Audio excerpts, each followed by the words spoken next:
votre émission priante chaque jour de Carême.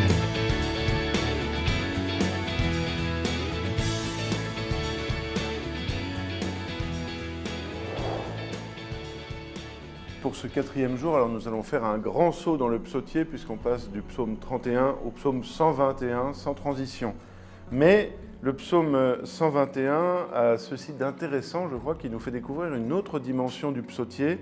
C'est que le psautier, c'était aussi le livre de prière des pèlerins qui arrivaient à Jérusalem. C'est sans doute un des psaumes que Jésus a chanté quand il est arrivé à Jérusalem le jour des rameaux. Et il a dû aller au temple et, comme tous les pèlerins, chanter cette louange. Quelle joie quand on m'a dit, nous irons à la maison du Seigneur.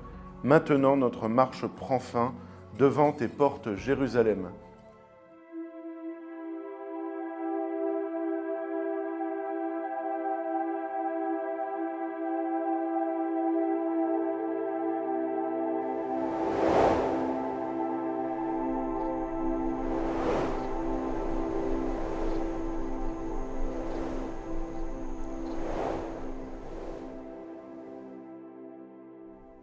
Psaume 121. Quelle joie quand on m'a dit « Nous irons à la maison du Seigneur ». Maintenant notre marche prend fin devant tes portes, Jérusalem. Jérusalem, te voici dans tes murs, ville où tout ensemble ne fait qu'un. C'est là que montent les tribus du Seigneur, là qu'Israël doit rendre grâce au nom du Seigneur. C'est là le siège du droit, le siège de la maison de David. Appelez le bonheur sur Jérusalem, paix à ceux qui t'aiment. Que la paix règne dans tes murs, le bonheur dans tes palais. À cause de mes frères et de mes proches, je dirai paix sur toi. À cause de la maison du Seigneur notre Dieu, je désire ton bien.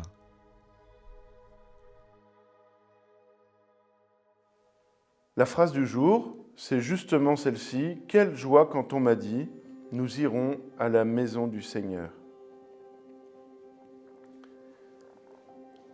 Cette phrase est importante dans toute notre vie, et plus particulièrement pendant le carême, parce que nous pouvons voir notre vie comme un pèlerinage, et nous pouvons voir en particulier le carême comme un pèlerinage. Nous pouvons vivre le carême comme un pèlerinage vers Pâques, vers la mort et la résurrection du Christ que nous allons célébrer à nouveau au Vendredi Saint et à la Vigile pascale, et le dimanche de Pâques ensuite.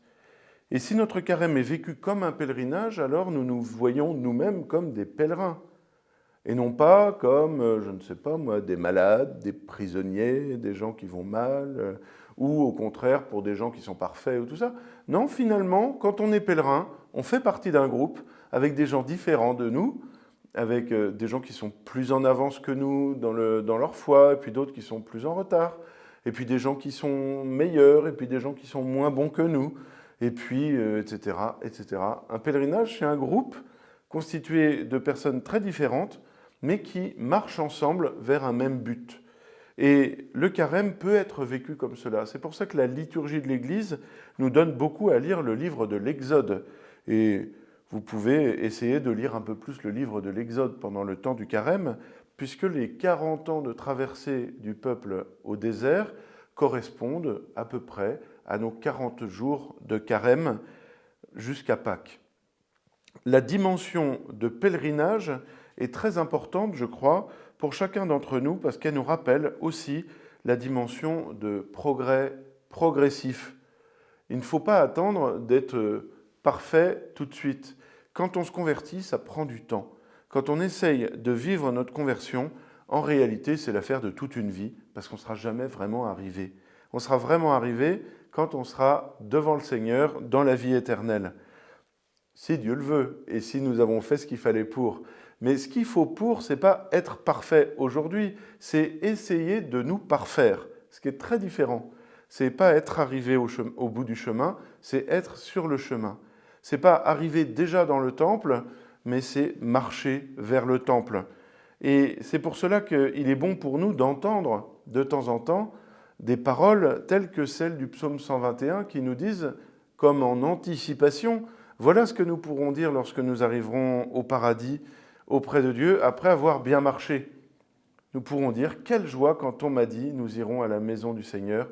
Maintenant notre marche prend fin devant tes portes, Jérusalem. » Et c'est un pèlerinage un peu particulier que nous faisons pendant le carême. C'est un pèlerinage vers Pâques. Ce n'est pas un pèlerinage vers un lieu, c'est un pèlerinage vers un moment, et un moment qui sera partagé par tous, un moment de louange et d'action de grâce.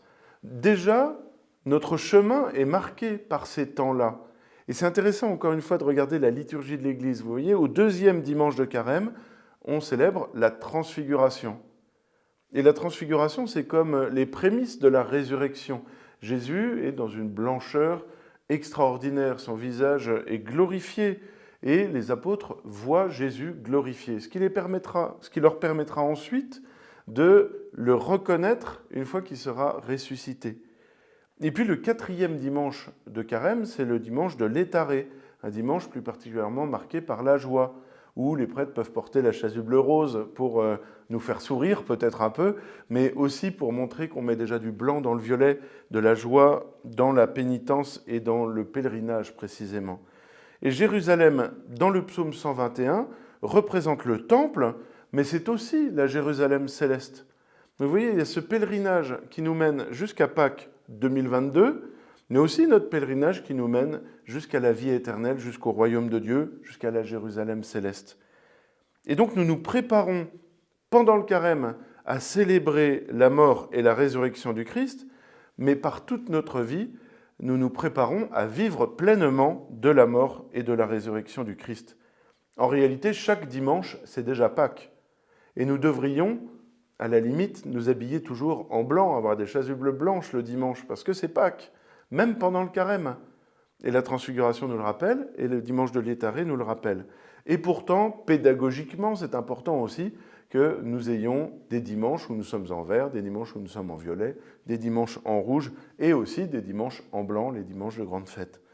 Mais donc, nous sommes invités aujourd'hui, avec le psaume 121, à vivre la pénitence, la prière et l'aumône, qui sont les trois chemins qui nous sont proposés particulièrement pour le carême, mais à les vivre dans l'action de grâce, à les vivre joyeusement en sachant que le chemin que nous parcourons, qui peut parfois être difficile, parce que c'est pas facile de faire pénitence, c'est pas facile de prier régulièrement, peut-être un peu plus, c'est pas facile non plus de donner ce que nous avons à d'autres dans l'aumône. Eh bien, tout ça, c'est pas facile en effet, mais nous savons où ça nous mène. Nous savons que ça nous mène vers le temple de Jérusalem, c'est-à-dire vers la mort et la résurrection du Christ, et aussi vers la vie éternelle, vers la Jérusalem céleste. Et le psaume est intéressant parce qu'ensuite, après avoir chanté toute cette louange de Jérusalem et la joie du pèlerin qui arrive à Jérusalem, elle insiste sur quelque chose d'un peu étonnant.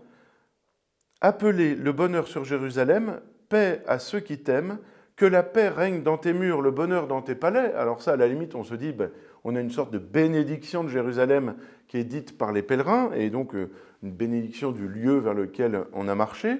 Mais ensuite, à cause de mes frères et de mes proches, je dirai paix sur toi. À cause de la maison du Seigneur notre Dieu, je désire ton bien. Et là, je trouve ça très intéressant parce que ça nous dit bien que l'amour que nous avons pour Dieu nous renvoie à l'amour du prochain.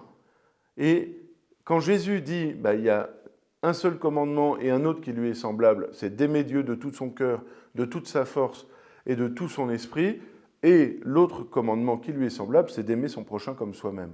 Et vous voyez, notre pèlerinage ne doit pas nous conduire qu'à la rencontre avec Dieu seul, comme si on avait des œillères sur notre chemin qui mène à Jérusalem.